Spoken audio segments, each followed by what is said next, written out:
નમસ્કાર મિત્રો, સ્વાગત છે તમારું અમારી યુટ્યુબ ચેનલમાં. મિત્રો, શિક્ષકોની ભરતીને લઈને વહેલી સવારે વધુ એક મહત્વની અપડેટ સામે આવી રહી છે.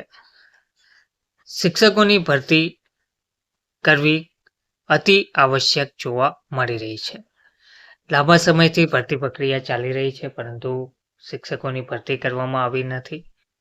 તેના કારણે શિક્ષક વગરની શાળાઓમાં ધૂંધળું બની રહ્યું છે વિદ્યાર્થીઓનું ભાવિ. પ્રવેશોત્સવ પૂર્વે શાળાઓમાં જ્ઞાન સહાયકોની ભરતી કરવી પણ અતિ આવશ્યક જોવા મળી રહી છે.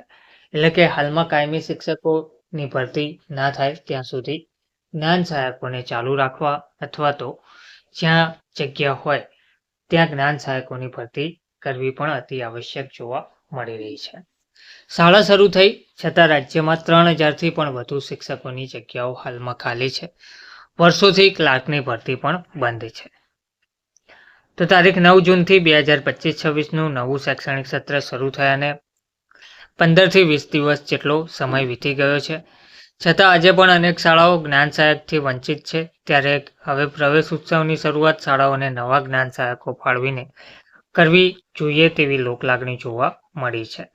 સરકારી અને અનુદાનિત ધોરણ 9થી 12ની શાળાઓમાં ચાલી રહેલી ભરતીમાં 30 ઓક્ટોબર 2024 અને 31 મે 2025ના નિવૃત્ત થયેલા શિક્ષકો, જૂના શિક્ષક ભરતીથી ખાલી પડેલી જગ્યાઓ અને આચાર્યમાં ગયેલા શિક્ષકોના કારણે ખાલી પડેલી જગ્યાઓનો સમાવેશ નવી ભરતીમાં કરવામાં આવ્યો ન હોવાથી હવે ખૂબ મોટા પ્રમાણમાં શિક્ષકોની ખાલી જગ્યાઓ માટે આજ સુધીમાં નવા જ્ઞાન સહાયકો મળ્યા નથી.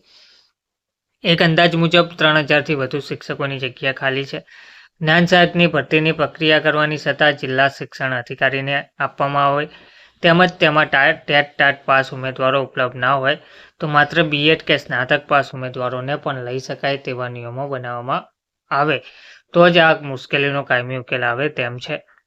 શિક્ષક વગરની શાળાઓમાં વિદ્યાર્થીઓનું ભવિષ્ય ધૂંધળું બની રહ્યું છે, ત્યારે સરકારે આ દિશામાં વ્યવહારુ પગલાં લેવા જોઈએ. જોકે હાલમાં સરકારી અને અનુદાનિત શાળામાં ઉચ્ચતર માધ્યમિક શાળાઓને ખૂબ જ નજીકના સમયમાં કાયમી શિક્ષકો મળવાથી ઉપરની પરિસ્થિતિમાં આંશિક રાહત થશે, પણ જ્ઞાન સહાયક ભરતી માટે પણ સરકાર દ્વારા તાત્કાલિક નિર્ણય કરવો પડશે.